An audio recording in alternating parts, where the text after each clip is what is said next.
Welcome back, one and all, to another Johnnie Torch Live, number 35 this week.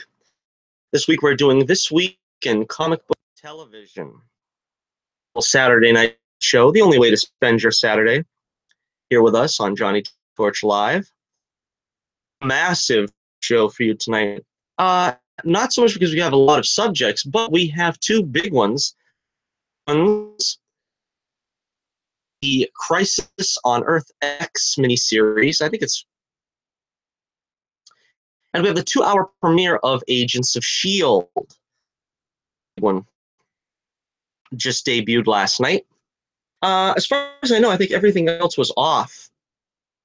I checked Gotham. I didn't see anything on my on demand to see if it was new this week. So, Gifted was on hiatus for a week, and of course, but didn't get a chance to do that. So we will get to that next week. Here we are, December already. Where does the time go? Wow. Coming to the end of 2017 already. A bit of housekeeping here. First off, I want to thank, Percy Hines White. And you might recognize that name because he plays Andy on The Gifted. He actually tuned in last week to our This Week in Comic Book TV and left a like for me on Twitter. So thanks for the like, Percy. I hope you enjoyed the show last week. And if you're still watching, I hope you enjoy this week's show. All right. Also, I want to wrap up last week's weekly poll. The poll question last week was Snyder cut on Blu-ray. 84% said I need it. Said nah, thanks, I'm good. Whatever. Total of 19 votes. Average for me for poll attendance. Well, me, as I said before, personally, I love Justice League. I loved it so far. We've got The Last Jedi coming out in 2 weeks. Can't say this movie of the year yet, but I'm really hoping The Last Jedi impresses me. I'm really hoping, crossing my fingers. Kimmel last night. Of course, they couldn't say much of anything, but the anticipation is up there. The first time we're seeing Luke Skywalker in action in 35 years or something. I mean, come on, it's a monumentous occasion. We really needed to do well. We have this week's poll. Please vote. Page. Go to the link in the description below, and you'll find the link to my Twitter page, and you will find. Would you be interested in seeing a Vision and Scarlet Witch solo movie starring Paul Bettany?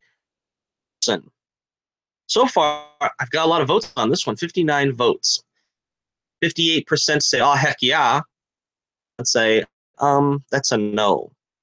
So, I don't know how it's going to turn out at the end. You still have several days to vote. Complexion of the poll can change at any time, but I would love to see it. I think I said, there's a reason why this is the poll for the week, because I said it during my War Torch News Roundup, where we were doing the Avengers Infinity War trailer. I don't know. What would the story be about? I don't know. I imagine there'll be all the crazy stuff about and stuff. Maybe. I don't know what you do in a Vision and Scarlet Witch movie. Let me know in the comments below if you even want a Scarlet Witch and Vision movie. I think it would be cool. That's one of the few things that really interests me about the characters is their romance. Because, to be honest with you, on their own, I don't really find them that interesting. If you do something about their romance more in a solo movie, and of course have them fight a big bad and a baddie and ending consequences and stuff, it'll be fun. But we'll have to find out how that goes. Okay, so we are going to first cover Agents of S.H.I.E.L.D. Season 5 premiere. confess right off the bat, and I'll apologize right off the bat, that I hate doing these lengthy outside. I don't know if you can hear that, but these lengthy movies and miniseries, it's tough to really get a handle on. Don't get too unwieldy, but in the comments, got something. Try to jog my memory, and I'll talk about it in the comments. But I basically just jotted down some notes to of, because it's, like I said, a very lengthy thing. It's easier for me to just episode, and these are like pretty much this week. So, all right, we begin with Agents of S.H.I.E.L.D. All righty, when last we left our intrepid heroes, they were drifting in space. Well, the opening scenes answer that for us.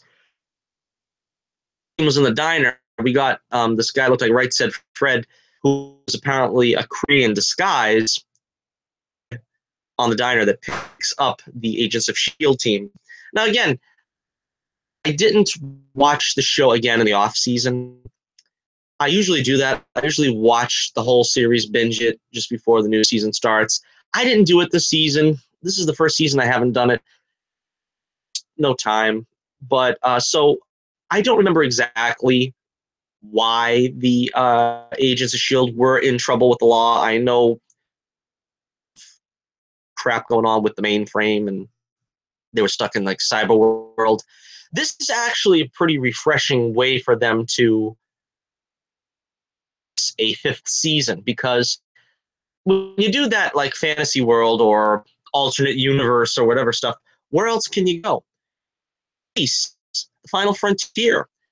And moreover than that, the big surprise to me was we're also in the future. So we don't only have a space, but we have a time travel epic. So in the works. All right, all right. So we start up with Coulson and Yo-Yo, and no fits to be found of this two parts strung together, or if you want to think of it as a premiere movie. But either way you look at it, Fitz is not in it at all. That was kind of surprising. I guess go back and forth between what he's doing in the past or in our present, in the future, because that kind of gives away the game. I mean, and as far as they're concerned, they're alone. So I think you tip your hand too much with Fitz at the beginning. He's doing what he's up to and how he's trying to save the day. You're going to lose some of that drama. Coulson doesn't have his prosthetic hand with all the bells and whistles without the shield. And a problem considering Claw has that, basically an evil version of that. Yeah, I don't know how to differentiate that. That's why I was hoping they were going to give Claw, looking Claw in that movie. I don't know, we haven't seen the movie yet, but it looks like it's just a prosthetic hand. And Coulson says, "I'm not Inspector Gadget." That was one of the great lines. Of course, there was a lot of great lines in this. There was Mac doing the whole thing about, and I didn't quit hard enough. He was great in this one, because I Mac, I gotta be honest. But he's really funny. He's grown on me. He's grown on me in these past two seasons, and I'm glad that he stuck around. So they come across a guy named Virgil, who's like a big fanboy, and he seems to know everything about them. He killed by some critters called roaches, I guess. Daisy joins up with the team, saves them. Meanwhile, May is exactly know what happened. She got transported, and her leg was like transported into a or something. And story short, she runs into some kind of Peter Quill knockoff named Deke, and they fight. Now, this kid was pretty interesting. I thought he was a good addition. Here, let me too many images to give you, but I wanted to pick a couple because, as I said, we have kind of a lengthy broadcast here. So let me, and this is the character in question, our new friend Deke, for the season. Peter Quill ripoff, I thought. And, I'm not saying that in a negative term because everybody likes, Chris Pratt is, of course, fantastic in that role. And I kind of got some of that vibe here. Peter Quill was sort of a jaded, something.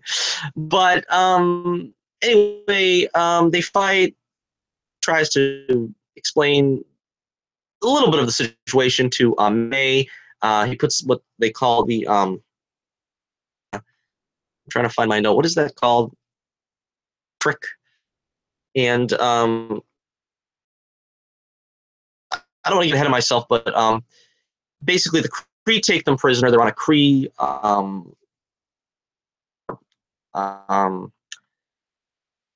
facility of some sort, space station, I guess is the word I'm looking for. Deke ends up flim-flamming the Kree to release everybody but Mac and Yo-Yo. Mac and Yo-Yo get tortured. There was one scene I had to point out because I don't understand really what they were torturing them for. They made some kind of reference to wanting to use Mac in some kind of capacity for some I don't know if it was in the mines or whatever. I forget what it was, but so they had some use for him, but they started torturing Yo-Yo to death with some like nitrogen freezing torch or something. I don't know. I just didn't understand that part, to be honest with you. Two out of all of them to just kind of kill. Although there was a couple of times in this episode I really didn't know what was going on, and I wouldn't say I disliked that. Like the fact that we're kind of thrown in the same way that the agents are. I don't really have any idea what's going on, and we're not given much help. We find out things when they find out things. A lot of, narration type is on here. So, and Yo-Yo from these jabronis. Gemma and May get into a spaceship and they blast off into an asteroid filled with a destroyed Earth. Earth was torn apart and the Kree took over sometime in the future. All right, so Deke, this is another new character that's going to be and I gotta hand it to Agents of S.H.I.E.L.D. Cool characters for their supporting characters every season. I mean, there's a lot of them. There was Aussie, but no, what is it? Inhuman. Really entertaining to watch. Of course, we had way back when we had I'm forgetting her name. Ruth Nega's character. I don't remember her name. What was her name again? Anyway, but so but they come up with some interesting characters that are characters that carry the show along, and I can see these two are probably going to be pretty entertaining. Not so from these early two episodes, and I think especially Deke. Which is another thing Deke reminded me of Teak. He walks the battle for Endor. Time, but that's what that sounds like. But it sounds like a very Star Wars-ish name, Deke, because I think Droids cartoon too. There was a character named Deke and Word and something like that. I don't know. Anyhow, that's getting off the beaten path. But Deke's buddy Tess takes Coulson around and sort of brings him up to speed a little bit more. He gets taken by the Kree and brought to a Jared Leto Kree overlord. I did that earlier today. I thought that was pretty funny. That's what this guy reminded me of anyway. If they had sort of cast as a Kree. And of course, this Kree guy takes a shine to Gemma and she becomes his servant in whatever capacity this, servants. I didn't understand that really too much either, but of course, it's early in the season. We can't really jump to conclusions, but it seemed interesting enough. But they paint your forehead gold, put some kind of robot thingy in the ear, and you can't hear anything except Dave Master and whatever he has to say. So apparently she's not being as much as she's just being, compromised. Interesting to see how that works out. This guy's got a fetish, obviously, for slaves that are immaculate, and he kills the guy that had a scar on his head or whatever, which was kind of interesting. But you would think, I don't know, kind of a waste. I mean, in the future and alien technology and everything, they couldn't get rid of a scar. I don't want to read, I don't want to nitpick the thing. So, but he looks like he's going to be an interesting character. I don't think we had any to him, but he's an interesting character. And his female henchwoman balls that she smash and bash and kill people. She looks like she's going to be an interesting character as well. I can just see right now the May fight between her and May. It's going to be pretty awesome. May kind of taken out of commission with the leg injury. Like I said, it seemed like a convenient way of getting her, because we know May would probably, burn through a lot of these Kree, like, hot knife for butter. But she's kind of hobbling around and not really yet. So Daisy, meanwhile, tracks Deke to his hallucinatory parlor where for fantasies of Earth, or describe it, but he's like in an Earth bar from The Flash, really, with the Art Deco designs and stuff. Looks really nice. And I guess he provides the service for the slaves so that they have recreational rejuvenation before they continue on with their slavish existence. Meanwhile, can Yo-Yo install the metrics that Deke stole for them with the big burly guy there. I didn't catch his name either, but kind of game where they kill people. And I didn't really understand the rules all that well, but apparently if your red light goes off, you're supposed to kill all the other people with the metrics that are red. And I guess if you're the last one standing, you can live. It seemed to me that all the people wearing the red metrics died. And really, this whole scramble for the shotgun and everything else, if understanding it, but if everybody's going to die with a red metric, then it really doesn't make no difference that they kill each other. It's dependent on it because they're all going to die anyway. I guess the burly guy, I don't know. He was left with Coulson and the team in his debt. That's pretty much where it stands with them. May comes to their aid. Tess saves the day by shooting the guy. Same thing here. We come to the end of the episode, and Deke blames Daisy. Earth apart. All right, so let me get this straight again. Daisy Earth apart. That's pretty impressive here. That's Galactus powers. You know what I mean? That's powering up in a big way. So I was a little, I don't know, is that true, or is this just from Deke's point of view? This is what happened, and he literally, physically quaked the earth into completely devastated the earth. This is a power I got to see in action, because I don't know exactly how. All right, so interesting opening season premiere here. I enjoyed it a lot. We got a pretty. This is just sort of that was the overview. Now let me just the episode overall. Concept to put them all in space. I thought that was a good idea. Time travel.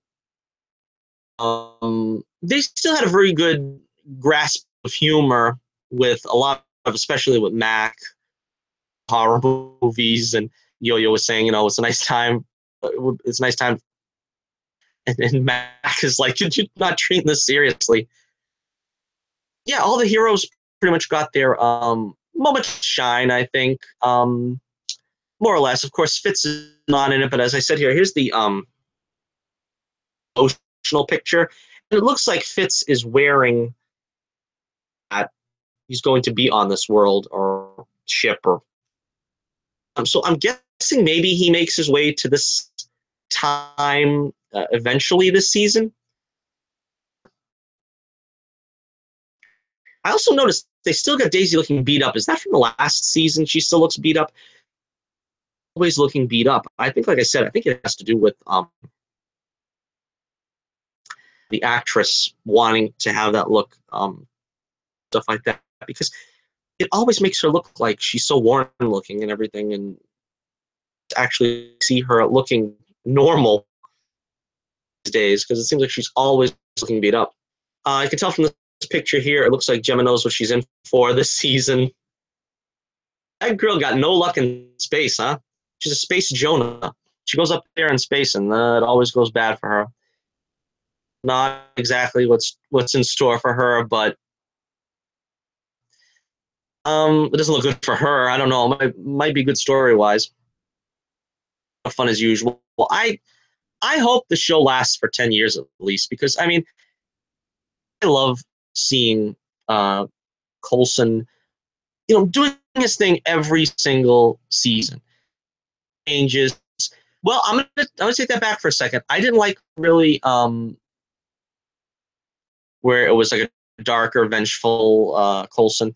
But apart from that, you could really feel like this is the same Coulson from Iron Man in the first, had a cameo basically, or a small role, and it really feels like the tradition of Coulson very well. I love the rest of the cast, but I mean, like, we've lost something at this point if we didn't have CU. Conceivably, he could die off, and the Avengers would. And the Agents of Shield would still carry on, but a part to me now of the MCU that I can't see it going on without him. The rest of the cast, I always loved the rest of the cast because they were great from the beginning. I loved the first season. A lot of people didn't like that first season. I loved the first season. It needed a couple episodes to get in gear, but I think by was in gear. Quake is a great character. May, of course. Fitzsimmons, and Mac, and Yo-Yo. I wonder what happened to the other guy. There was the other guy. What did he set things on fire or something? He didn't last too long. I mean, he was in it for like a season or something, but so to speak, Axiom. All right, so I'm going to give, and I think this is going to be an interesting season. I think they've done, like I said, right. We've got some colorful stuff going on with the roaches, whatever they're called, and the sort of Battlestar Galactica universe, overlords. I think it's going to be an interesting season. I mean, I think this was a real cool way to go, because at first I thought, this, but I think they're smart enough to know that what worked last season was we had a first half of the season and then a second half of the season. So I would hope that this is only going to be the first half of the season.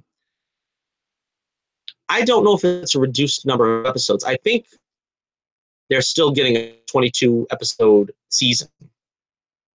Another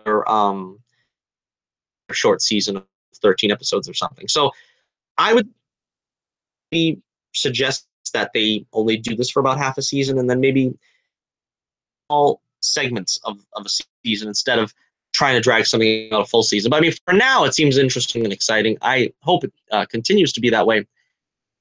Well, if you stretch it out for 22 episodes, and I could tell very early on that that we were doing time travel, because when you had Virgil, fanboy shtick, oh, I know you're Coulson, and I was waiting for you to come and stuff. You knew it was a time travel thing. And, like I said, it's very fresh, very unique, very interesting way to do it. I'm giving the Agents of S.H.I.E.L.D. Season 5, I'm going to give it, let me think. I'm going to say, honestly, 4.5 stars out of 5. Yes, that's 4.5 stars out of 5 premiere. And I usually put a grade rating on it too, but plus. A B plus, definitely. Okay, so that is our look at Agents of S.H.I.E.L.D. And I'm so glad to have them back for the season because we missed them. They started late this year, in December. That means they'll be carrying on with their exploits with less interruption. Them on a weekly basis and not a long, month-long hiatus like usually happens at the end of December. Excuse me. All right, let us get on to the next. I said we're going to try to do these. I've got them written down. Excuse me.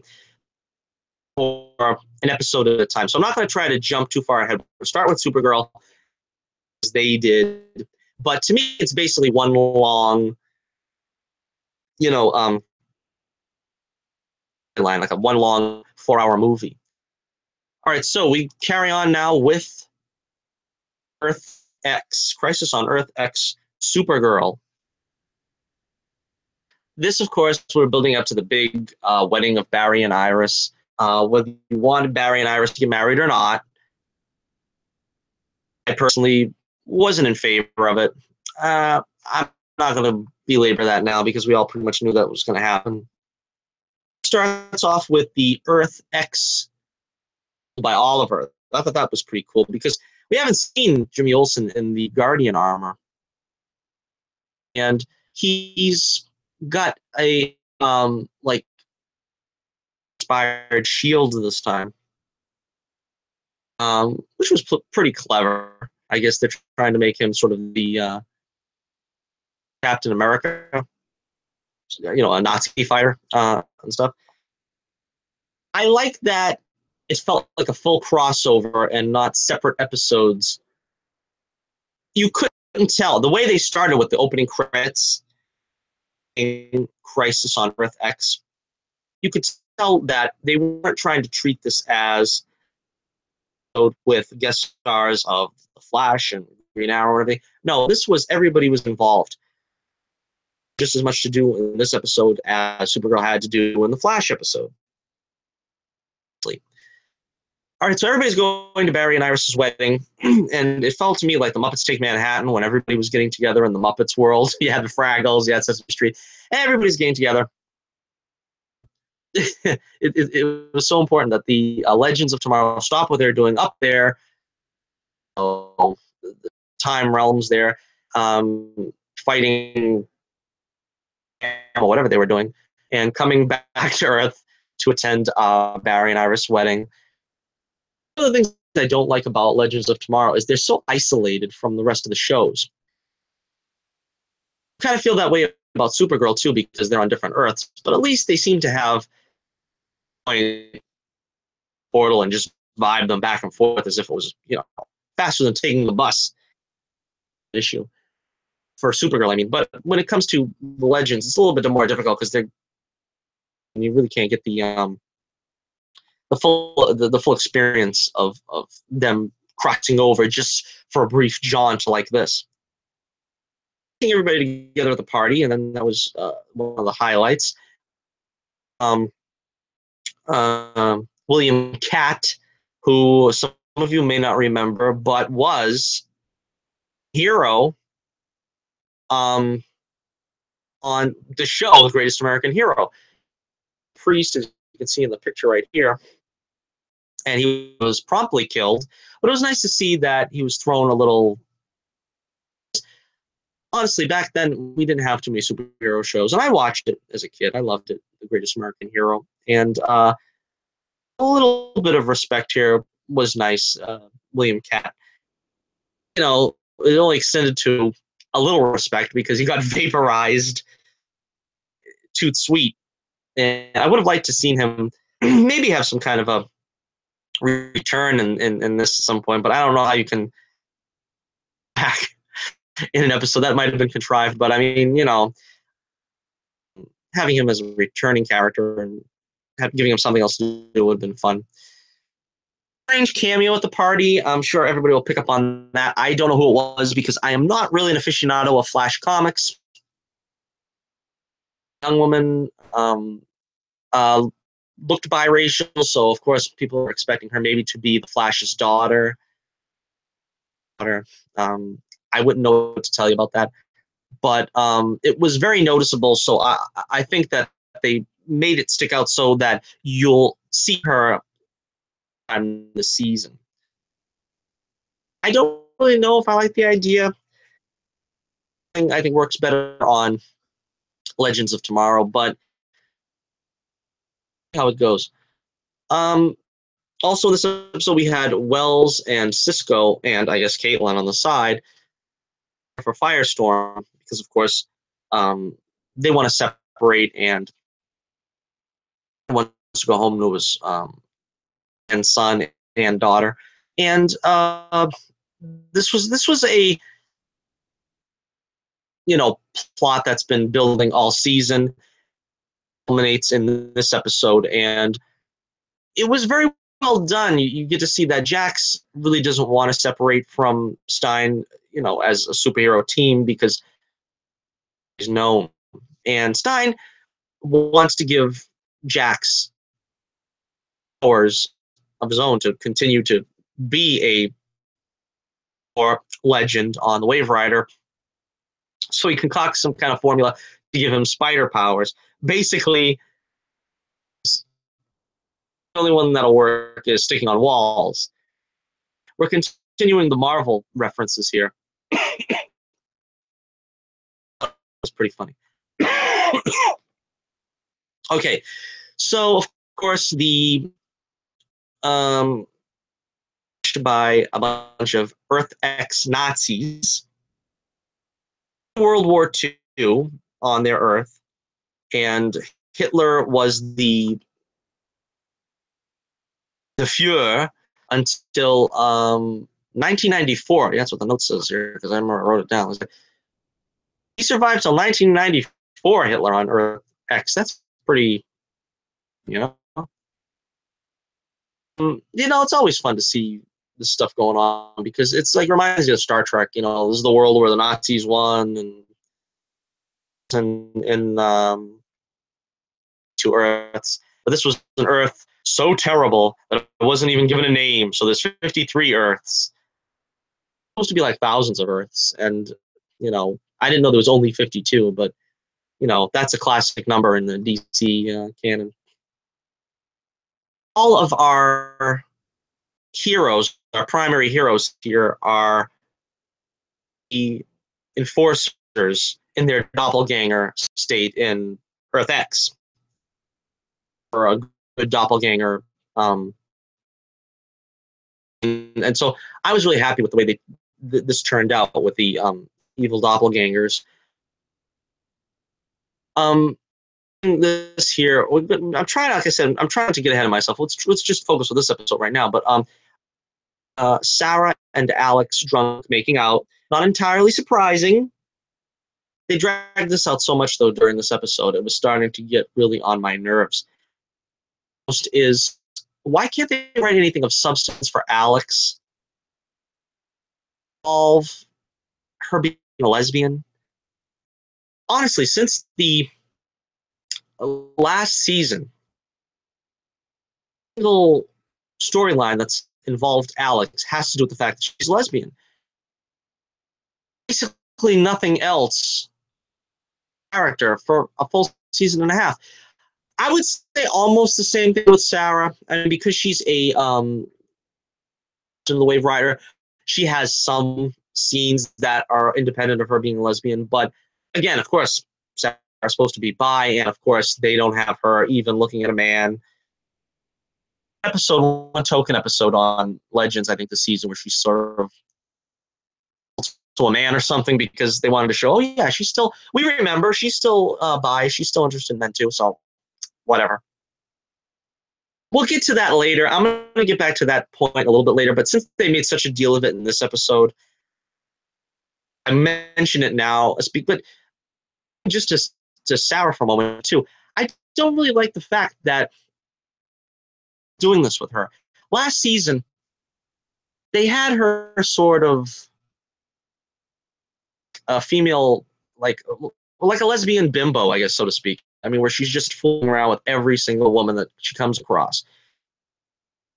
You know, I think if she was doing that as a man, they would call her a bimbo. Fooling around with every guy that she was coming across. But they seem to just have the excuse that because she's lesbian, it's okay, and that the world doesn't think any less of her. The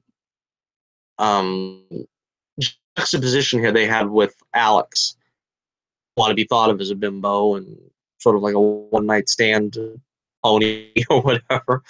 So she took it pretty hard.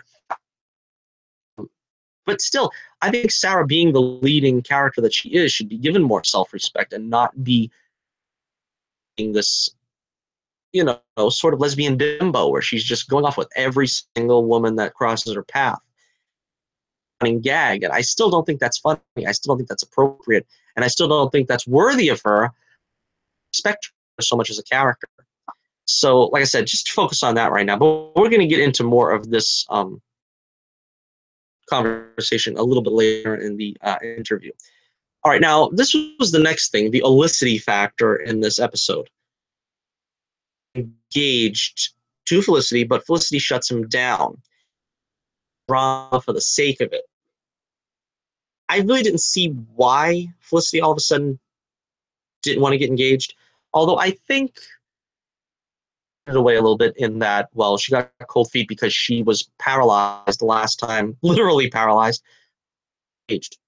She was shot in the back and paralyzed. So,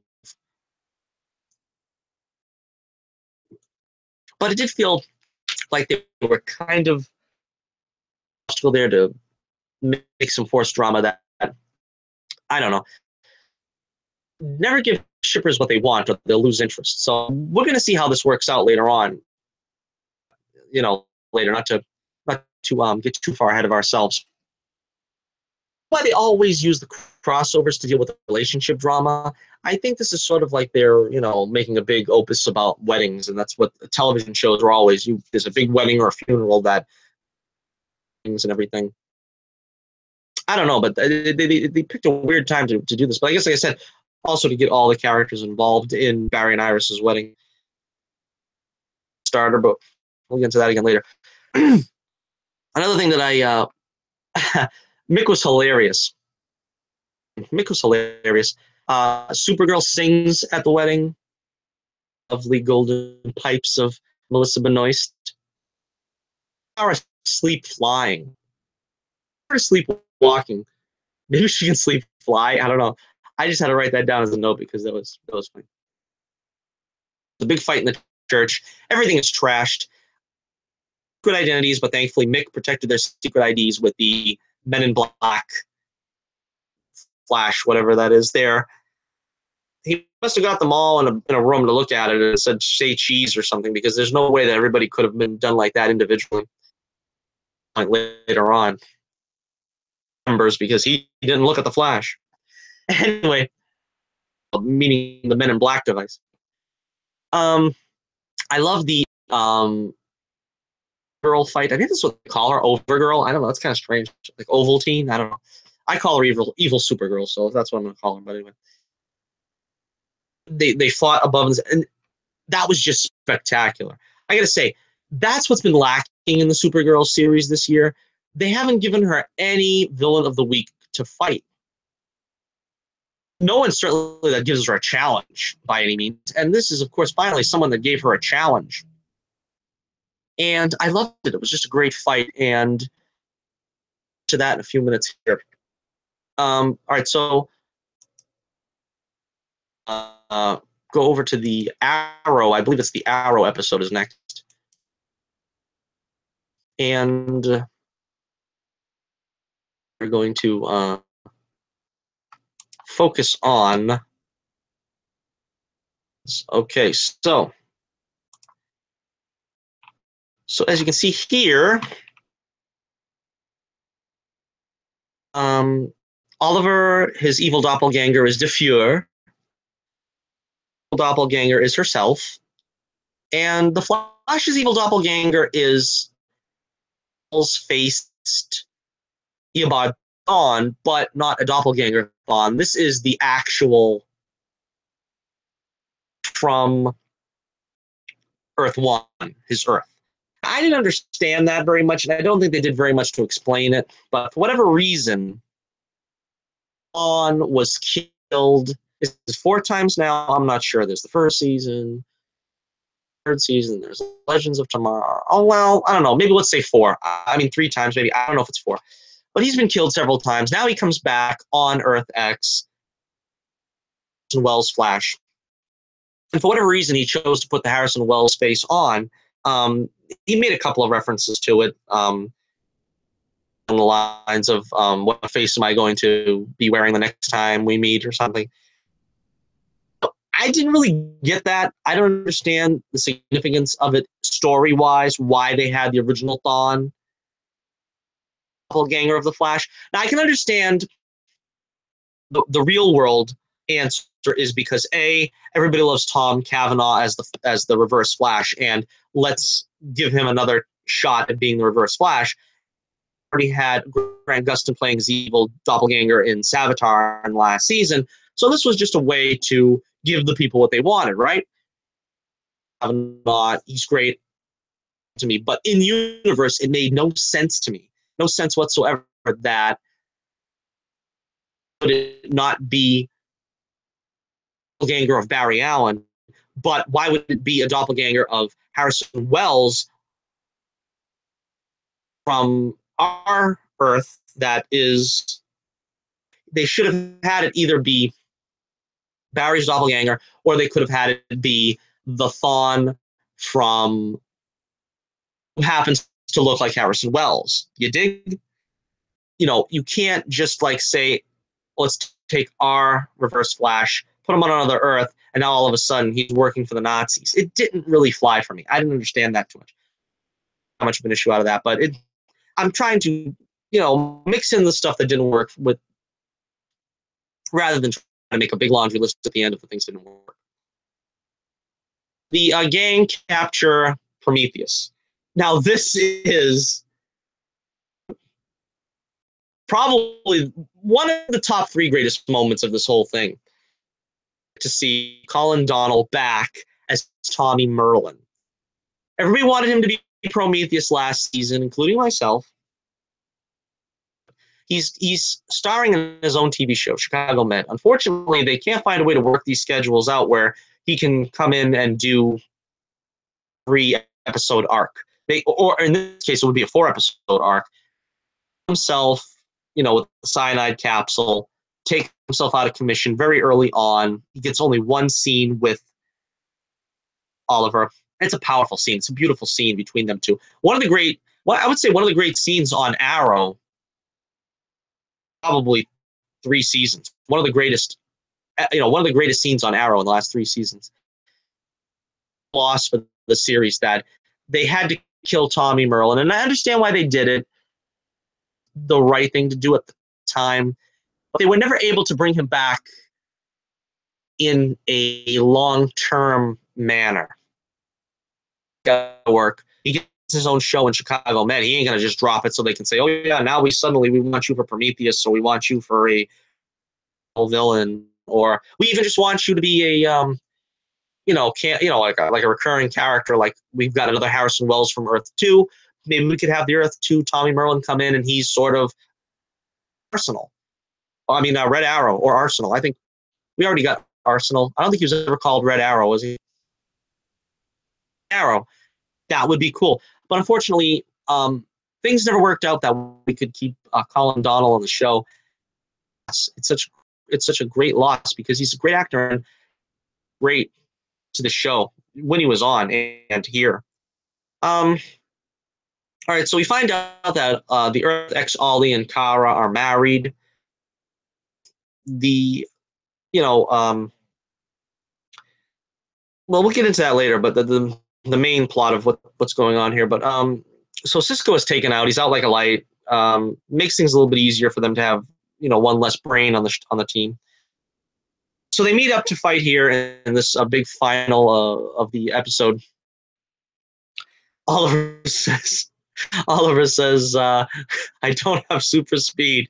I just want to remind you. That was pretty funny. That was funny. I like that. That was one of the great lines of the night because they both show up, Supergirl and the Flash, and motorcycle, and he's like about 5 minutes behind them. That was funny. Scene, and Oliver has a kryptonite arrow that he shoots at the evil Supergirl, and that was funny too because she goes, "What are you doing with the kryptonite arrow?" And he goes, "If I ever meet an evil version of you." It's like another Batman thing, where he's prepared for every contingency. That on the off chance that there's an evil, they know that there's doppelgangers. They're dealing with Laurel's doppelganger all the time, so this is not. But he's prepared by even having a kryptonite arrow equipped. All right, so all right, they battle, and then another thing I noticed here is I liked Mick's fascination for Killer Frost. He had some funny lines with her earlier. He's going, "Didn't I try to kill you before?" Or what do you say? No, didn't I kidnap you before? Funny because we've taken him so far away from his roots on the Flash that when we have him interact with the people on the Flash, how far things have come. How much things have changed. He was with Mick, wasn't he, when Cisco's brother was almost, amputated his hands. I mean, it's like we forget that stuff because that was like 3 seasons ago. But he's like a different character now, Mick, and he's funny still to those scenarios coming up with him. All right, I really love this the suiting up scene. That goes back to when's the first time they did that in a superhero movie? In the Superman movies would consist of would be in that category where you open the shirt and you see the Superman symbol that he's changing into his costume. Supergirl does it here, and that's great. But it's also like something that was memorable from Batman '89, where you had Michael Keaton, going into the Batcave, and you see the cape and you see the symbol and the reveal of the mask. It was just beautiful. That's a beautiful scene, and I'm glad they sort of emulated that here as well with them, suiting up. A little moment of praise. All right, so we have a great action scene in the warehouse next, where Team Arrow shows up with Killer Frost and take on the evil Arrow. Yeah, so that was going on while that was separate of the warehouse. I think I blurred two notes in one. But all right, so while they're fighting everyone else in the warehouse, yeah, shows up with Frost and Mick to take on the evil Arrow in. Okay, so this is where Team Arrow comes into it. Now, I found Diggle being absent suspicious, absent from this entire thing. We'll get to that later. But Team Arrow, consisting of Wild Dog and Canary, and I believe Curtis is there too as Mr. Terrific. So we got them in their own show, which is good. And Cisco recovers, and he's Austin Mick. I didn't really notice at this point. Of course, you can't have everybody in the same time, but we didn't get the Legends really until they were on their own show. Adam and Nate and Amaya and Isis were all missing. They really, until the end, until their own episode, which I guess makes sense because, like I said, you can't fit everybody in. But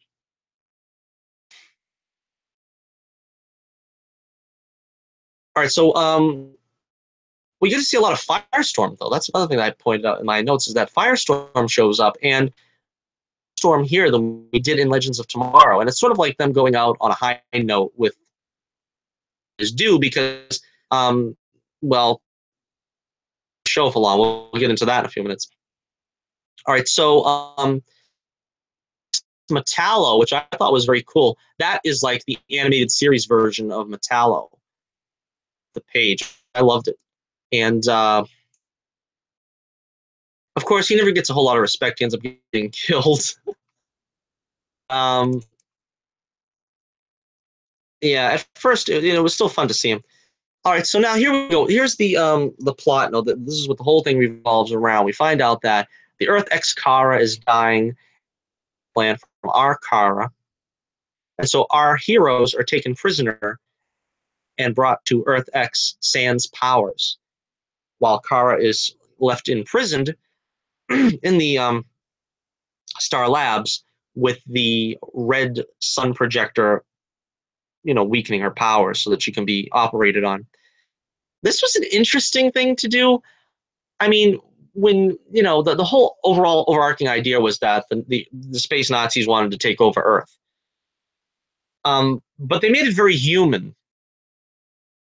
That and Thawne was pretty much in fear that this would interfere with their plans. That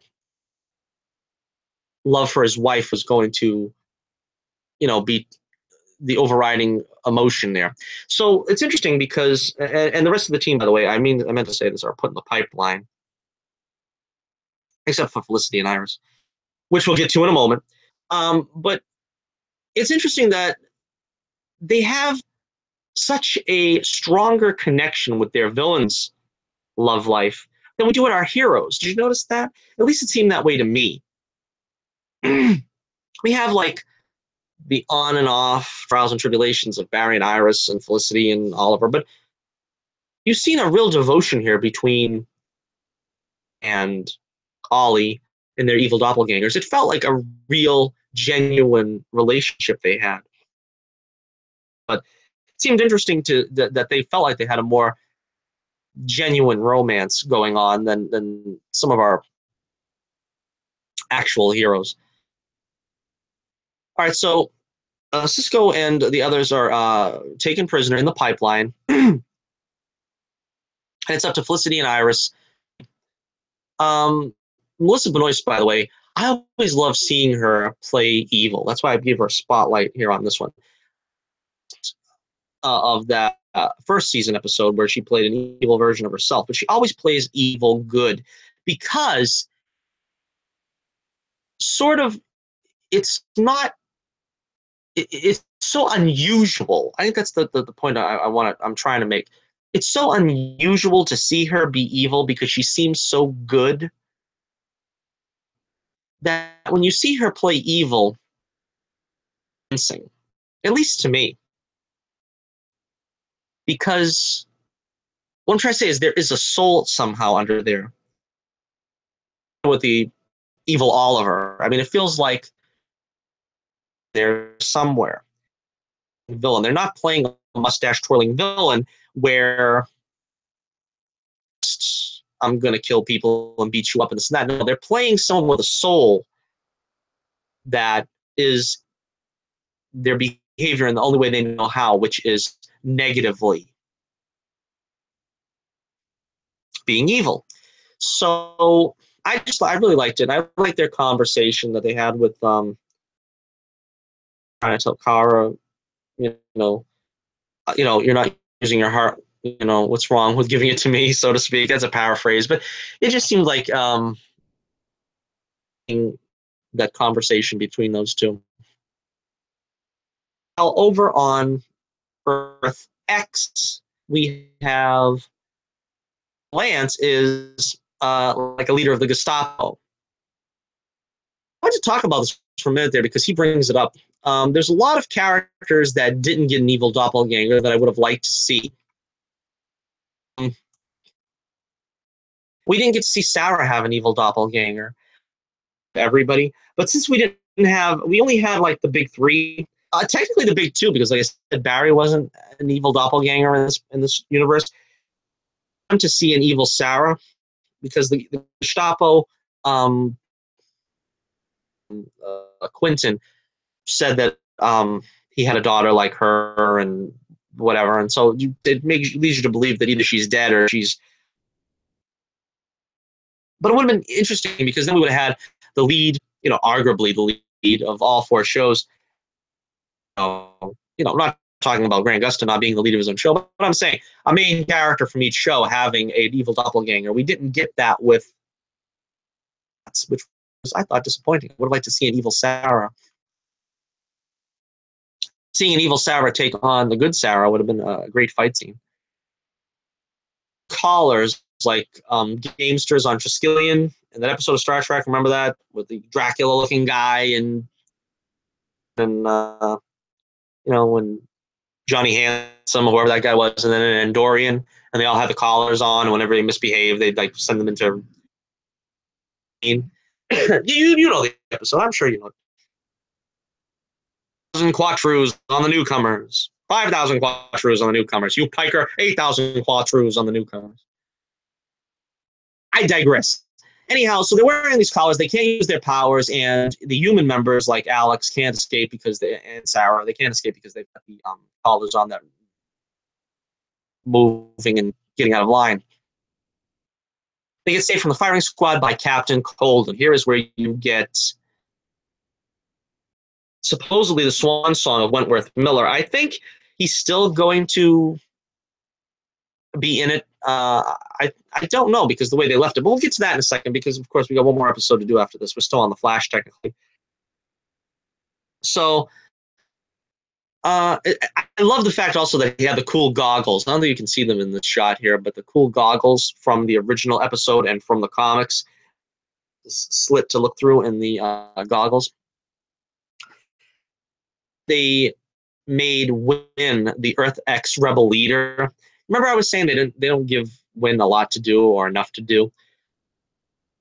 Here we get to see him stretch his acting chops a little bit more and not be quite, the funny guy leader and giving them the orders. Now they have to, our team has to get to the, portal device or whatever, transplant it themselves back proper.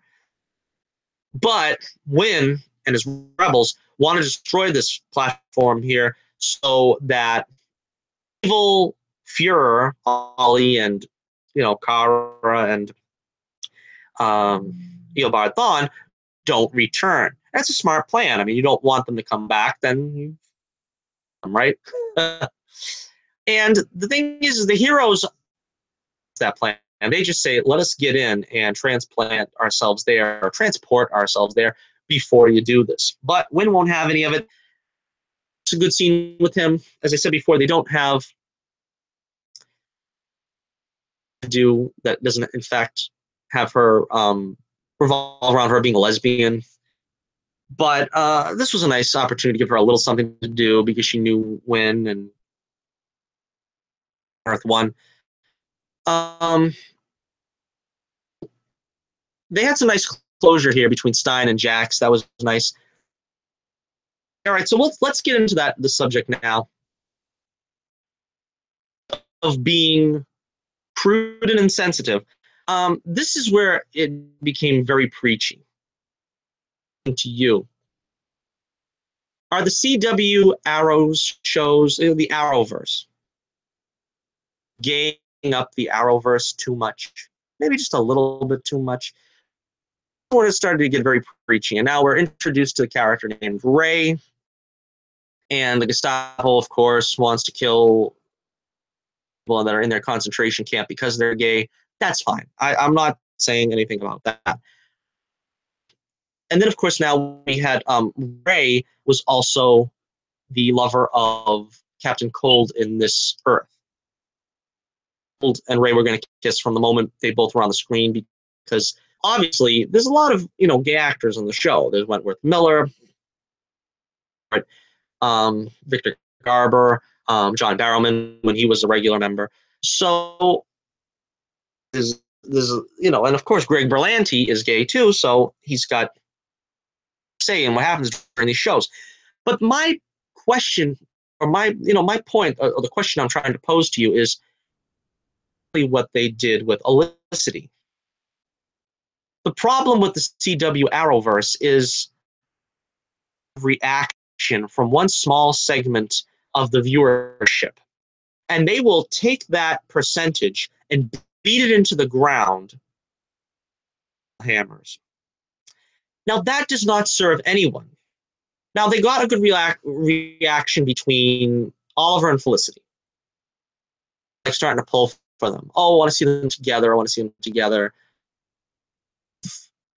what a normal reaction should be from a writer and a content creator, which is a little more of what they want, a taste more of what they want. It was they flooded the show with Olicity and nothing but Olicity for 2 full seasons until everybody Olicity. And nobody really wanted to even see them anymore. And the ratings took a little bit of a hit. The Olicity fans for the show, the small segment of fandom that were purely in it for Olicity. Forward a couple of seasons now, that was going back on in season 3 to last season with the, and we have, you know, them deciding to make Alex a lesbian. I figured that was going to happen early on. But then they turned that character into one walking after school special for coming out. And then they had Maggie be this ongoing soap opera plot that nobody was interested in. And except for the small segment of and gays, I suppose, took to that story and praised it to the hilt because we finally had, these, primary characters, so to speak, that are gay on the show. Now, before this, of course, we had with Sara and Anissa, and that was sort of like a fringes thing. That was sort of a lead character, but it's sort of on the fringes. And then, of course, she became a lead character later. Singh and his husband, which completely in the background. We got Curtis and his husband, which I really wasn't a fan of that, but looking back at it now, it really wasn't as intrusive as it would become. And so you can see in stages how the Arrowverse here has progressed this storyline until it has gotten too much, where every single show now take characters and they have to be in a prominent relationship that you are going to be forced to watch whether you like it or not. I'm going to go out on a limb and say that most of us aren't even interested in the heterosexual couples that we have on display. Felicity. A lot of people don't want to see Barry and Iris get together, particularly because they are foster siblings, which I tried very desperately not to bring up during this whole wedding. But that is not really what you tune into these shows for. It's supposed to be comic book action, and there's a little love plot going on to the side, of course. Love makes the world go around, and there's some romance. But the question being is, since they have taken this new approach to having every show having this big prominent gay that are going to sort of push it's kind of it's going to become a problem where it's going to start losing viewers. On Supergirl after last season, a lot of people have given up on Arrow after Olicity, but CW Arrowverse is going to be in trouble. They keep this sort of SJW mentality. That is what over in Marvel Comics, W agenda, where the only message you get from a show issue is whatever SJW party line they're trying to spew to you. I don't really know. I mean, if they keep pandering to the gay demographic, or not even the gay demographic, I mean, let's just say that if they keep pandering to this one vocal segment fandom and having this subject brought up multiple times an episode, the majority of people are going to turn away. And if you think the ratings for the shows have taken a hit, they're going to take a plummeting drop if they continue to do this. Because, like it or not, the superhero shows for the romance.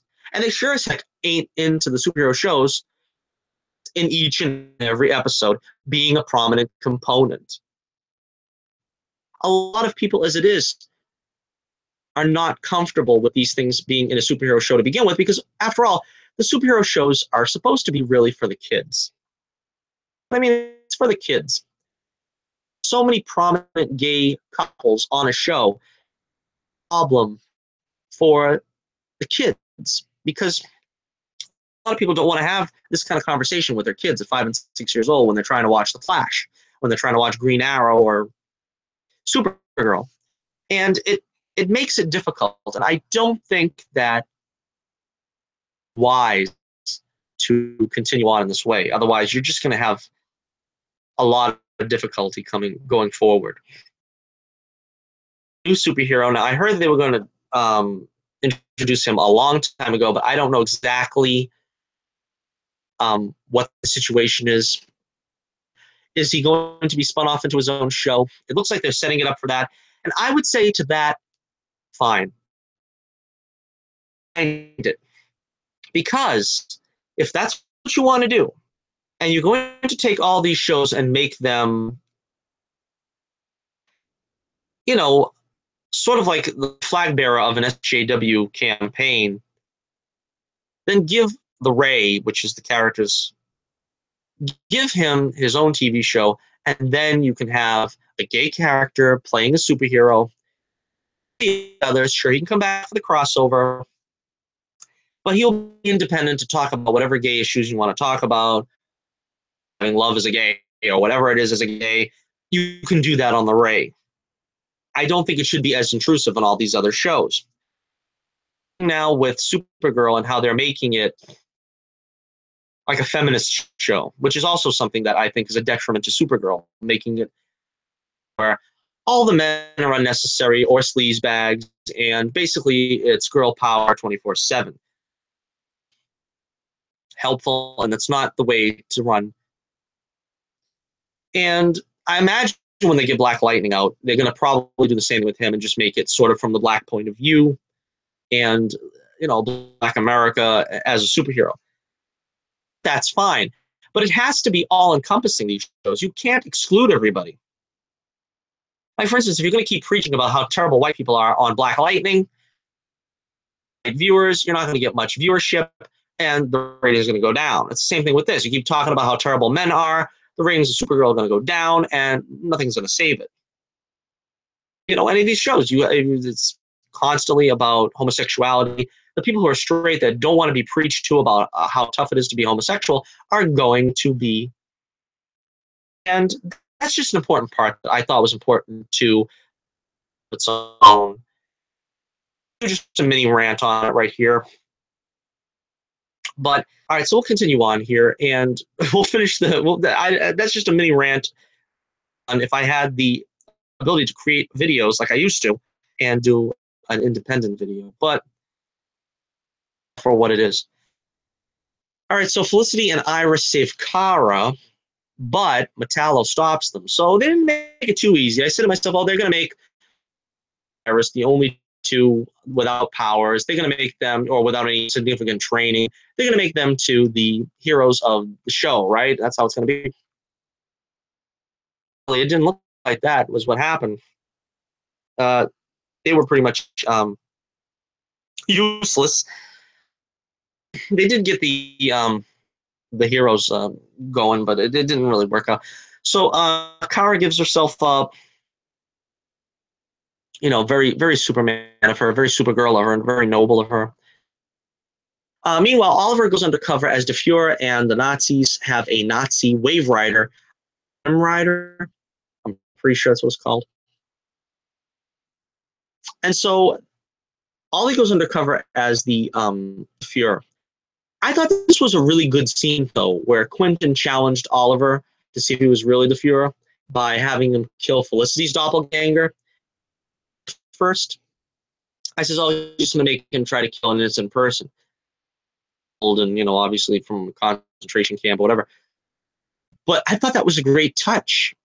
It'd be hard enough for him to kill somebody as it is, but we know Oliver probably could do it if he needed to. I think he did it before. Didn't he kill an innocent person and then he brings them back by, the Vulcan neck pinch on them or something? But anyhow, I thought that was a good moment. And I'm giving her a machine gun and sending her off. But, you know, I thought it was cool. And Ollie was going to straight up shoot Lance. That guy, he got no compunction about shooting somebody. He would shoot him right in the face. You know, Quinton was a little too smart for him, even in this incarnation of him. Even though he gave them a little time to do this, the Earth X win orders the bridge be blown up so that the heroes can't travel through it. The red tornado gets sent after them. The freaking red tornado. Now, the only thing that bothers me about this, much better than the first time they showed him when it was a guy with face paint and, like, you know, some like styrofoam on his hands or something. Great. But the one thing that bothers me is, why is the red tornado always a bad guy? He was supposed to be like the DC equivalent of the Vision. Now, I know the red tornado was probably first. I'm not trying to start no debate. I don't know. I don't understand. Why is he always a bad guy? Was he a bad guy in the comics? He starts off as a bad guy, I think, but then that was like very an origin story. He would probably be brought, you know, by the end of the episode to the good side. You know, I don't get where that was a trait of his where he was evil. But anyhow, the freaking red tornado shows up. He looks great. There's a great battle between the Flash, the Ray, and the red tornado. That was great. Meanwhile, as I said, the Felicity gets captured and Iris gets captured. I liked this line from Thawne. He says, "Where I come from, everyone talks about Green Arrow, Black Canary, and the Flash." So that was cool because it's true. Felicity is a comic book character, but she's completely different here than she was in the comics. In the comics, Ronnie Raymond's stepmother, I believe, she spiraled out into her own character here with Emily Bett Rickards. Though in the lore of DC superheroes, she is very expendable and could have been killed off very easily many times during the show, and it wouldn't have ruined anything for the legacy. Legacy question a little bit later. All right. Wow, we're going on now over an hour, or like an hour and 12 minutes. Big 4-part epic, and it's a 4-hour movie actually. So I got to give it the due time that it's due. I can't just breeze by this one. So if this one turns out to be a little longer, but I think it deserves it. A lot of people are saying, is this one better than Justice League? That because I think you trim a lot of the fat, and it could be as good as Justice League. Got a lot of the CW tropes that problem. The thing about Justice League is they got rid of a lot of the tropes. We didn't have the doom and gloom. We brought back a lot of the fun to the DC universe, particularly great, great performances all around. But here we also had a lot of the same tropes the CW does on the romantic aspect, pushing the, like I said, the gay subplots to the forefront, in gusto. Some of it was just like, if it could be trimmed to a 2-hour, maybe 2-hour, 15-minute movie, better. And I would say, yeah, this was better than Justice League. But for what it's worth, right now, I still say Justice League's better. Still my favorite movie of the year so far. So now we get to the big finish. All right, we're going into Legends of Tomorrow portion.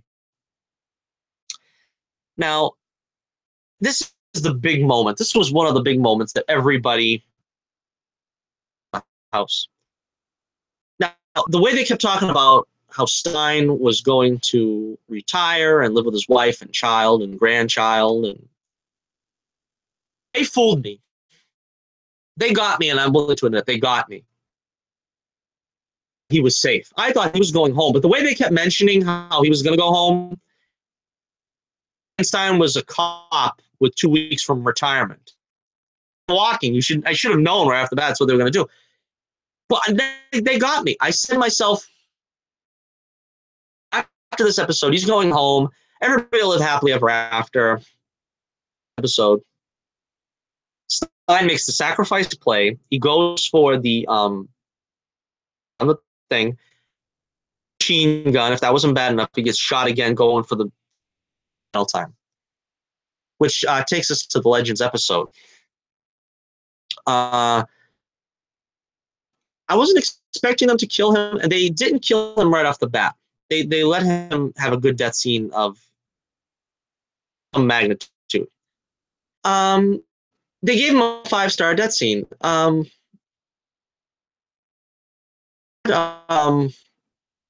Great.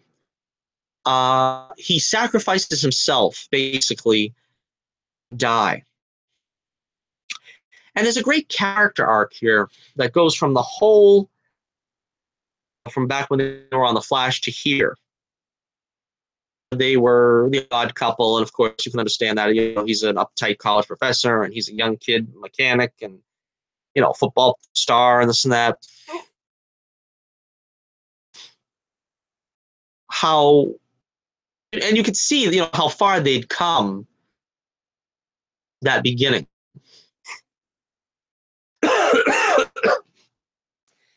And it just plays out so beautifully here because Stein doesn't want, you know, die with him, because Jax is the only thing that was keeping him tethered. And this raises an important question, because I'm saying to myself, are they trying to say something here about, you know, right to life type things? Is that what they're trying to do? But no, to their credit, they didn't really make this a right to life issue. Sacrifice. This was the Captain America move. Superman. This is what the superheroes do. He sacrificed himself for Jax because, not only because he loved Jax, because Jax is family now, and we all knew that was true. But I mean, his life else's. He couldn't, you know, wear Jax down to the point where Jax was going to die with him. That wasn't going to help either of them. And so Martin, to his credit, hero that he is, and to the very end, tells Jax to drink what he made for him that would separate them two. The formula that Wells made. And that would separate the two, and then, you know, on his own from his wounds. Now, at first, I didn't think that Jax was going to be able to do it. I thought he was going to break the vial, kind of other, 11th hour thing that Caitlin would do something or something. But I guess they went with the right solution, which was to have Jax actually honor final request, so to speak, and to take the serum. But at the end, he goes back to the family and tells the family. I don't want to get too far ahead, but this is fine to just on the segment. But he has to go back to the family and tell his wife, tell his daughter. And he handled it very well. They both acted the scenes very well. Jax and Victor Garber and Fran's drama. Like I said, wasn't a dry eye in the house. A very fitting end. And does it really have to be the end? I mean, we're on a show that's time travel. We've seen Eobard Thawne come back 1,000 times. We've seen John Barrowman's Malcolm Merlin come back. We've seen Wentworth Miller's Captain Cold come back. Really seen the last of Martin Stein. We will probably see some kind of past incarnation of him coming back at some point for a appearance. I have a feeling that I think they say it's because Victor Garber has a Broadway. He's got a show he's going to do on Broadway. This seemed very final, but like I said, give him a great death scene, bring him back in the past. They've done that several times with other characters already. It'll work again here. Hear that? You just don't. Okay, so let me take a sip of water here, and we will continue on with the final part of this 4-parter. Now, as you can see here, we've got Isis in her costume finally. Isis, really? It looks so generic. I don't know how it looks in the comics these days. Of course, we had the old show when I was a kid. I mean, I was just an infant when that was on, but I seen reruns, a couple of reruns. But skirt and everything. You know, we're going to give her that, but right next to her here, you can see in the shot, she still doesn't have the fishnets. I don't know. All right, so getting back to the story, the Atom finally arrives. He's the one that saves Kara. You can see the Atom here. She was about to get the surgery from, but the Atom finally shows up and saves her. At least we got to see a little bit of his shrinking power to do in this episode. Not a whole lot. I feel bad, but they mentioned how he grew, and they showed the big hand of him, whacking the. It was funny. Felt very Mr. Fantastic-ish. Finally show up the rest of the legends. Also, as I said, Isis, Amara, and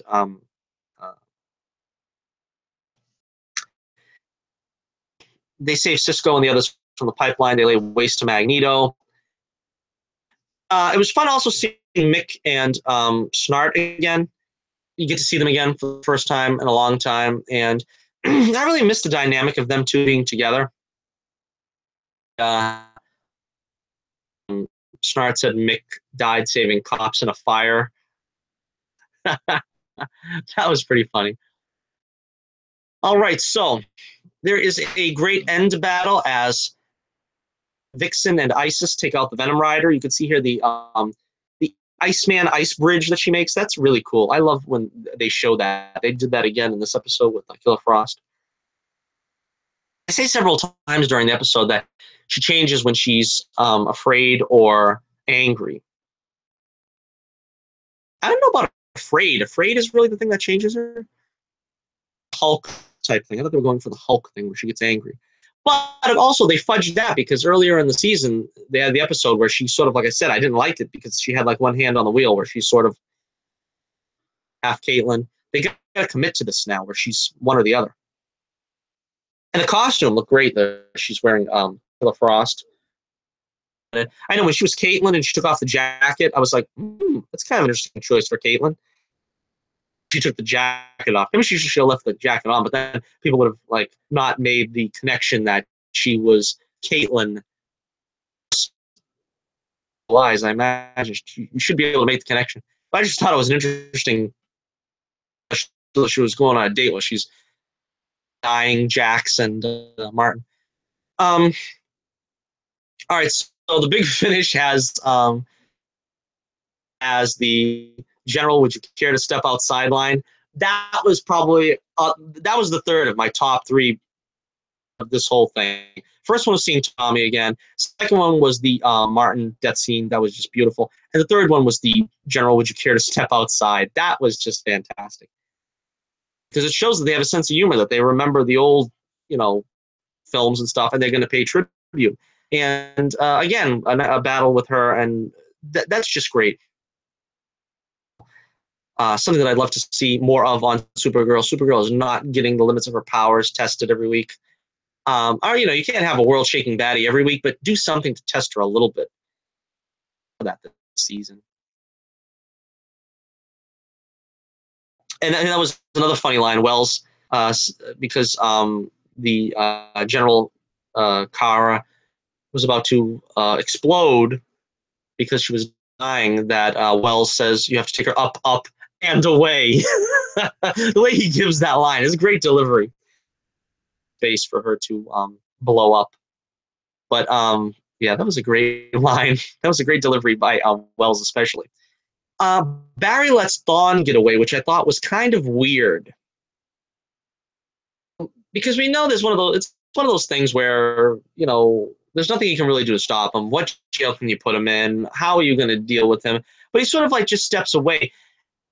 I think that doesn't work for me is because the battle wasn't over yet. If the whole thing would have been over, standing behind a post or something over there, and then Barry goes over to him, and then he goes, well, stop me, and Flash is like, yeah, there'll be another time. Way too early in the conflict. It was like there was still a fight going on. And Eobard is like saying, well, I'm taking off now. Sorry, son. It just seemed like an inopportune moment that it happened. Sometimes timing is everything. Sometimes a bad decision you can get away with. Two things had to happen. Either, like I said, the fight could have been over, and then Eobard would be like, hey, I'm out of here. Or they could have done it where somebody. And Eobard goes, well, you can capture me, or you can save that guy. He's going to get flattened by a falling tree or something. Going to say there'll be another time. You know, I'll have our moment with you in the future. Just cool. But I mean, they didn't do either in this case. It was basically them just looking at each other and saying, well, I'm going. Oh, okay. I'll see you next time. Green Arrow kills DeFuhrer because, like I said, he had a great role there as DeFuhrer, where he was emotionally broken up when his Kara died. I kind of thought they could have played it a little bit more. They kind of just let Ollie kill him really fast. But it's understandable. Like I said, I don't like Arrow killing. I don't like Green Arrow killing. But it's one of those things where, you know, they weren't going to let Führer or whatever you wanted to call him, the evil Ollie, the other day. It's like they all had to kind of die. You know, it's sort of like, you know, once you're a Nazi, you know, they're not going to let you live. You know what I mean? There's no redemption for you. So I guess, you know, that's kind of a, you know, that's kind of a narrow way to look at it. I mean, humanity can be saved if they, you know, so choose. Those things he needed to get his comeuppance, and so, yeah, that was cool. Then we got the scene of Kara falling, almost like Superman Returns, and they finally give Nate something to do. Although, you know, I don't know, would she really have gotten injured? I don't think it really would have hurt her anyway, but he saves her from falling and catches her. And then we have the Stein funeral. Like I said, that was very nicely done. They gave him his moment. You know, it's good they have a moment of reflection when something like that happens. Snart sticks around. It looks like while the Ray goes back to Earth X. Now, they made so much of the fact that from our Earth, which I didn't understand really. Why did he come to Earth X? Why did he get stuck on Earth X? I guess that's, like I said, something that they're going to want to expound on when they give him his own show. They probably will give him his own show. I don't know if it'll last or what's going to happen. You know, if it's strong enough of a show to last. But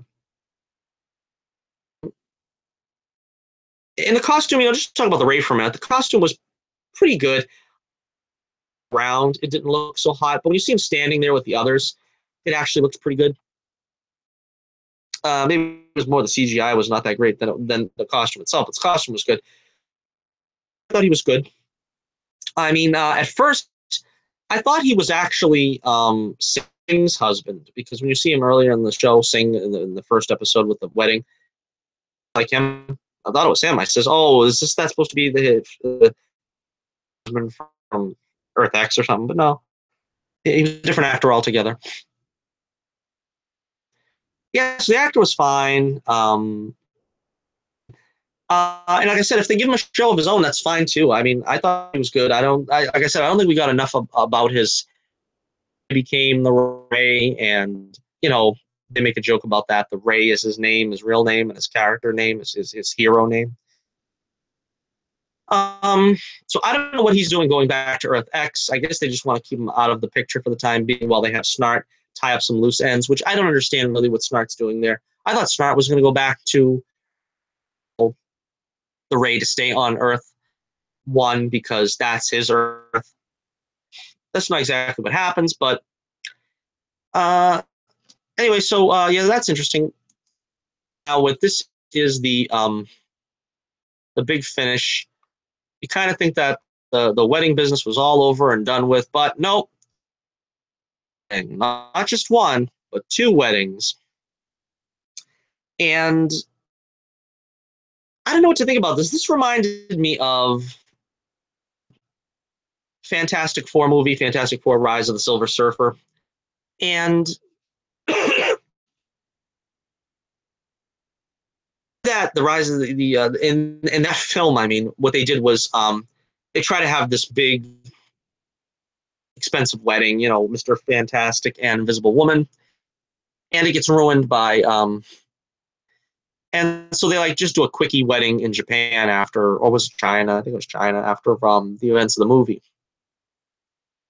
Kind of do the same thing here, where they're all done with the episode basically, and of course Arrow and Flash. So we got Barry and Iris and Ollie and Felicity gonna part ways.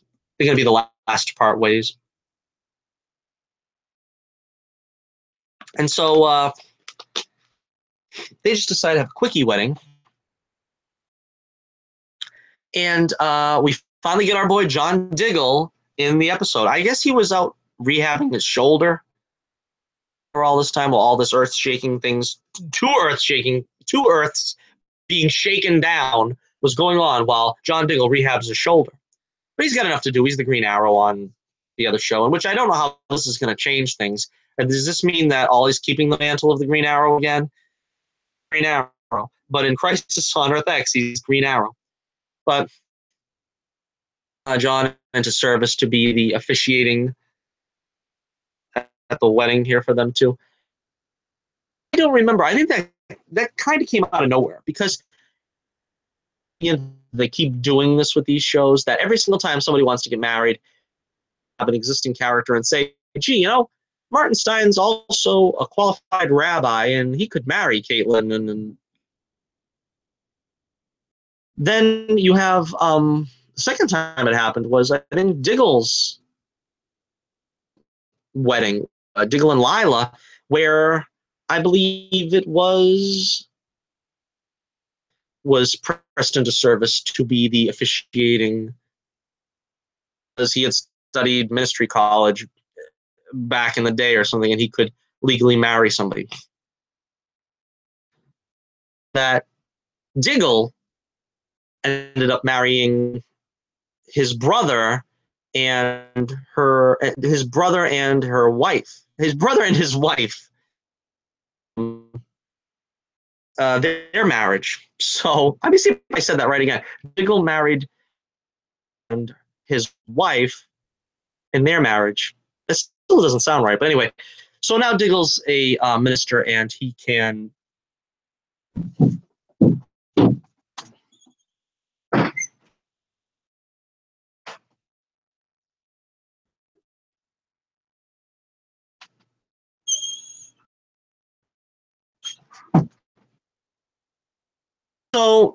again, sorry for the but so it looks like it's going to be a double wedding, and a lot of people are saying, well,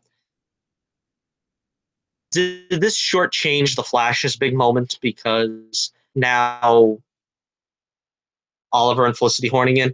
I don't think necessarily that was the problem. They have these quickie weddings at the end, where, like, after all that stuff went down, have, you know, the real wedding, and it's not really as big as the lead up wedding was. You know what I mean? It's kind of strange. It's like, we couldn't have done this anyway. Of course, it's a superhero staple where the superheroes always get married and they have problems with the wedding, superhero wedding, going back to time immemorial. But it just feels like, you know, all that preparation and stuff, and this could have just happened on any episode of any show. And they really didn't play it up for all it was worth. So anyway, the Flash and Iris get married with John officiating. You know, a pretty good job of the romantic vows and this and that. My problem was more with Felicity and Oliver. They don't have any real vows. I mean, Oliver says, well, we already went through this when we had the fake wedding with well, I think Felicity says that, you know, the crazy woman, the stalker, which was Cupid she's talking about. And Felicity doesn't have any vows at all. Oliver says the same things he said during that episode with Cupid. or at least a truncated version of them, just to remind everybody. But that seems to be the problem to me with. To me, it's almost always one-sided. Sort of a typical thing in the CW shows where it is one-sided. It's sort of like a romance novel thing. It's all for the men to express themselves and wonderfully in love and this and that. But the women usually don't have anything. Hey, if you compare what Barry says in his wedding vows to what Iris says, Iris is like, Iris is the one that's rehearsed and she's got a story about when she was a kid and this and that from the heart. Oliver and Felicity. Of course, Oliver has these very flowery sentiments that he's told her before, on many occasions, actually, have anything to say. And if there's any fault in these romance stories, these relationships, is that they're viewed very one-sidedly. They feel like they're written from the woman's point of view, where that's what you want to hear a man say, but we really don't hear what a woman, what a man wants a woman to say, decidedly. And I wish that weren't so, but that seems to be the case. Again, yeah, I don't really know exactly, whose fault it is for that. I don't know if do we blame the Olicity shippers that's the reason why from Oliver's side, or the West Allen shippers that we want to hear it more from Barry's side, that he's more speaking from the heart? I don't really know, but that's the only thing that kind of disappointed me about this. All right, now we can talk about going forward. How is this going to be? Now, this was a surprise to me, to be honest with you. I didn't think they were going to do both of them in the same show. I thought they were going to drag out the Felicity thing even more time, the actual wedding. I don't know where they go from here on their own show. Now they're going to be married. Of course, Harry and Iris, they've been sort of building this up for the whole last season and a half. So it's not like this is going to ruin whatever plans they have for that show. It'd be like an 11th hour wedding between Oliver and Felicity. Does this mean there's going to be changes made in the show? Does this mean that they're going to downplay it as it's sort of like a secret thing? I don't really know what they're going to do going forward with these two. I mean, particularly Oliver and Felicity. Consider that he wants to give up being Green Arrow. I guess it shouldn't really be too big of an issue to fit that in the show. But I think it's an interesting thing going forward to try to see what they do with this. Because this broadcast, and this very lengthy broadcast at this point, when you give the shippers what they want, it's the beginning of the end. And you can see the fanship, that segment of the fandom, the shippers, they'll start fading away. And there won't be any other vocal segment online that's going to sort of, to put it nicely, stroke their ego, the showrunners and writers, to, to incentivize them to continue on with these plots. That's what I'm more concerned about. Because like I said before, determined to appease whoever it is that is stroking their egos at that moment. So let's wrap this up now. We've had an hour and 40 minutes as of now of coverage. So I'm going to give, like I said, to wrap this all up into one nice big bundle, series. I'm glad that it was actually a miniseries this time. It didn't feel like, this week on Supergirl, make sure you watch Flash. This week on Flash, make sure you watch Arrow. It felt like a miniseries where it was just one long story. Now, it didn't really feel like anybody was missing. Like I said, I think at the end of the day, I was always wondering where Diggle was, and I was kind of wondering why the rest of the Legends sort of showed up at the last moment. But apart from that, everybody had their moment in the sun. There wasn't no real, nobody not getting their due. Nice to see some familiar faces that we don't see all that time, like Captain Cold.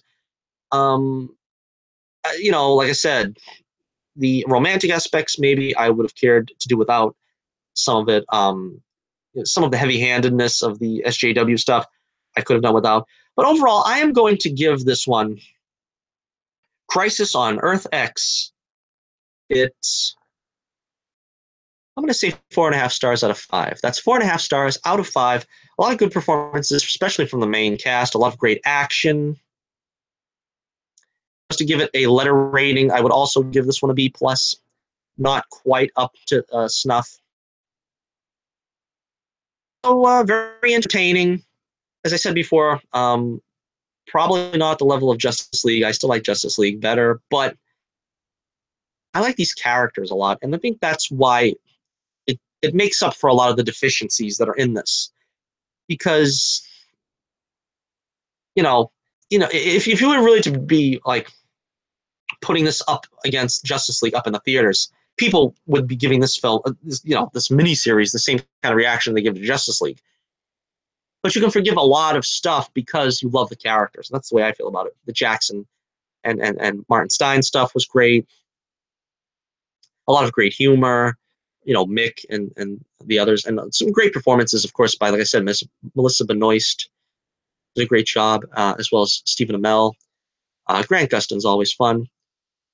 So yeah, that just about wraps it up for this week in comic book television.